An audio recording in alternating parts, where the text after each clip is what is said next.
Exercise 7.3 standard 9th question 2 AD is an altitude of an isosceles triangle. हमारे पास यहाँ पे आइसोसेलेस ट्राइंगल है ए बी एन सी आइसोल। एडी क्या बोला गया यहाँ पे?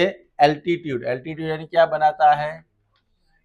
लेकिन मैंने थियरी पढ़ाई थी उसमें बोला था, क्या बोला था? आइसोसेलेस ट्राइंगल होता है यानी एबी और एसी क्या है? तो आइसोसेलेस ट्राइंगल में जो एल्टीट्यूड होता है वो क्या बनता है?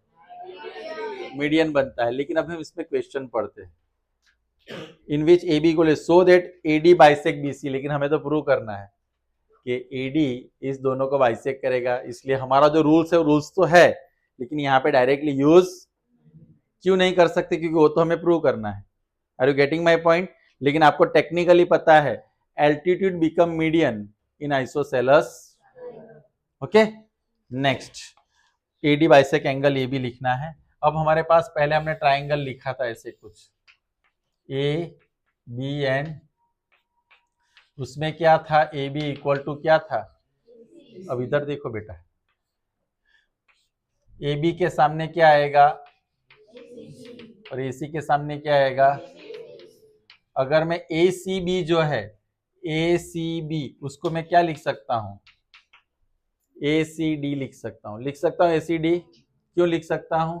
ए सी बी था तो मैं बी तक नहीं गया, मैं कहां तक रुक गया? वैसे ही ए बी सी है तो उसको मैं क्या लिख सकता हूं? A B D. This is our number. इतना समझ में आया सबको? क्या किया मैंने? ये मुझे दिया था, उसके ऑपोजिट एंगल इक्वल होते। क्यों? ट्राइंगल में जो साइड्स इक्वल होती है उसके ऑपोजिट एंगल्स भी क्या होते हैं? Got it everyone?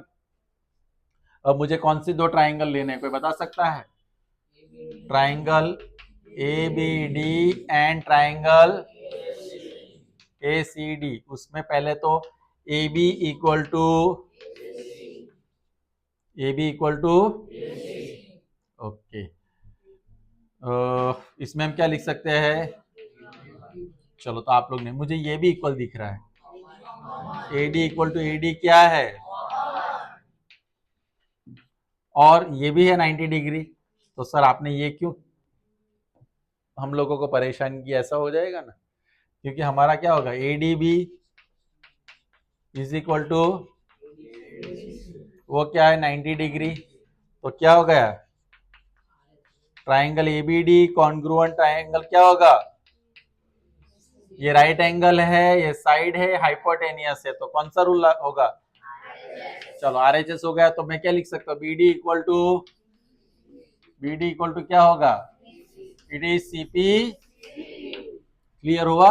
लेकिन यहाँ पे पूछा है AB AD bisect BC. Yes, तो हो गया एडी बाइसेक्ट, पहला हमने प्रूव कर दिया। दूसरा क्या है? AD bisect angle A. अब इसमें मैं डायरेक्ट ये भी लिख सकता हूं B A D is equal to क्या लिख सकता हूं? क्यों लिख सकता हूं मैं? सीपीसीटी। दोनों ट्राइंगल कॉन्ग्रुएंट है तो उसके बाकी के पार्ट्स भी क्या होंगे? तो ये हो गया। अब सीपीसीटी का मतलब ये हुआ, तो इसका मतलब क्या होगा? मैं क्या लिख सकता हूं? ये जो एडी है बाइसेक्ट एंगल। क्लियर हुआ सबको? किसी को कोई डाउट? चलो थर्ड वाला क्वेश्चन करते हैं। उसमें हमारे पास दो डायग्राम है, two sides A B and B C and median A M of one triangle. चलो पहले एक ट्राइंगल लेते हैं A B B C, right. And हमें क्या बोला गया यहाँ पे? मीडियन बोला है ना। मीडियन का मतलब क्या होता है? मीडियन का मतलब क्या होता है? ये बीसी के इक्वल पार्ट होता है। बीसी का क्या होगा? इक्वल। उसमें आगे पढ़ते हैं are respectively equal to sides of PQ and QR of median. PQ और QR, और उसमें मीडियन क्या लेना है? मीडियन क्या लेना है? PN क्या लेना है? तो ABM और PQN को मुझे इक्वल प्रूव करना है। कौन सा? ABM and PQ। चलो मैं पहले यहाँ पे देखता हूँ, बेटा ध्यान दो थोड़ा, अच्छा वाला है ना।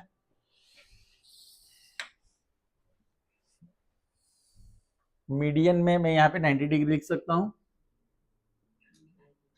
नहीं ना, एग्जैक्टली मीडियन एल्टीट्यूड कब होता है? जब वो आइसोसेलेस ट्रायंगल, लेकिन ये तो क्या है, आइसोसेलेस है, लेकिन ये आइसोसेलेस ही है, लेकिन यहां से मीडियन ड्रॉ करता ना, दोनों इक्वल साइड से मैं करता तो, लेकिन ये दोनों इक्वल साइड ऐसा भी हमें बोला गया नहीं है ना।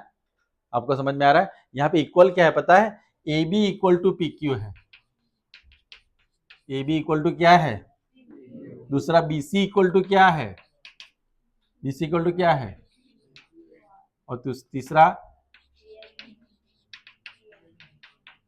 ऐसा उन्होंने बोला है। फिर से एक बार आप क्वेश्चन पढ़ो तो आपको समझ में आएगा क्या है क्वेश्चन में। Two sides A B B C and median A M of one triangle A B C are respectively equal to sides of P Q and Q R and median P N of Q P Q. अब इसी को हम अगर लेते हैं, चलो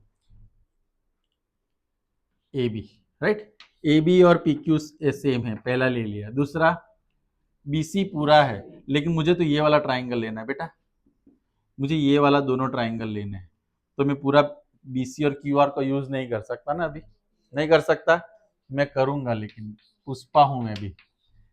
अब मैं दोनों का हाफ करता हूं, दोनों का क्या करता हूं, तो हाफ ऑफ बी सी क्या होगा? हाफ ऑफ क्यू आर क्या होगा? ओके, ये मेरे लिए नंबर। अब मेरे पास दो ट्राइंगल है, कौन कौन सा ट्राइंगल उन्होंने बोला है देखो, कौन सा ट्राइंगल बोला है? पी, पी क्यू इधर आएगा ना, ओके, इस तरह से है ट्राइंगल, राइट। नहीं, इसको भी मैं ऐसे ही इसकी तरह ही लिखता हूं, P Q, sorry P and Q, ऐसे लिख दिया। अब इसमें इक्वल क्या क्या है? ये और ये इक्वल है, ये दोनों इक्वल है, और दूसरा ये हमने प्रूव किया यहाँ पे, तो हो गया ट्राइंगल। कौन सी कंडीशन होगी? Triangle A B M and triangle P Q, तो क्या होगा? A B equal to P Q, इसमें हम क्या लिखेंगे? गिवन लिखेंगे। दूसरा B M equal to Q N, क्या लिखेंगे? प्रूव्ड लिखेंगे, राइट, प्रूव्ड। और दूसरा हम क्या लिखेंगे? ए एम इक्वल टू, वो भी क्या है मेरे पास, तो मैंने क्या प्रूव कर दिया कि triangle A B M congruent triangle क्या है? हो गया। अब एस एस एस, यस, कौन सा होगा? इसमें से सीपीसीटी कुछ ऐसा लिख सकते हैं, A B M is equal to P Q N, मैं लिख सकता हूँ सीपीसीटी? सर जरूरत नहीं तो फिर भी क्यों लिखा, बस लिख लिया, फ्री में तो है। देखते हैं, ए बी एम और पी क्यू एन मैंने क्या लिखा? इक्वल लिखा, वो सीपीसीटी के हिसाब से, राइट। या तो आप इसको भी ले सकते हो ना, ले सकते हो कि नहीं ले सकते हो, वैसे ही हो जाएगा। लेकिन अभी हमें पूछा क्या है वो देखते हैं। हमें ए बी सी और पी क्यू आर लेना है, क्या लेना है? तो ट्राइंगल ए बी सी पूरा ले लेते हैं, ए बी सी, और दूसरा क्या ले लेंगे? P Q R. अब मैं जो ए बी एम है मेरा, ए बी एम, मैं इसको क्या लिख दूंगा? ए बी सी लिख दूंगा, और पी क्यू एन को क्या लिख दूंगा? क्या लिख दूंगा मैं? ये नंबर मेरा क्या होगा? 2। देखो, ए बी एम को मैंने ए बी सी तक लेके गया, पी क्यू एन को मैं कहाँ तक लेके गया? P Q. अब इसमें देखो क्या इक्वल है, पहले A B equal to P B C equal to, और ये दोनों एंगल हमने यहाँ पे देखो प्रूव किए, तो क्या हुआ? साइड क्लियर हुआ, साइड एंगल साइड। तो मैं क्या लिखूंगा? Triangle A B C and triangle, उसमें हम क्या लिखेंगे? A B is equal to P Q, angle A B C is equal to angle, और क्या लिखूंगा, B C is equal to, लेकिन इसमें हमने कुछ लिखा ही नहीं, ये क्या था, ये हमने क्या किया, प्रूवन। और B C equal to Q R क्या है, तो triangle A B C congruent triangle क्या होगा, कंडीशन एस ए। हो गया क्लियर। थोड़ा क्वेश्चन बड़ा है लेकिन आराम से हो जाएगा। फोर्थ वाला करके दूं, चलो फोर्थ और फिफ्थ नेक्स्ट राउंड में देखते हैं आप लोग, राइट। फोर्थ वाला हम लोग नेक्स्ट राउंड में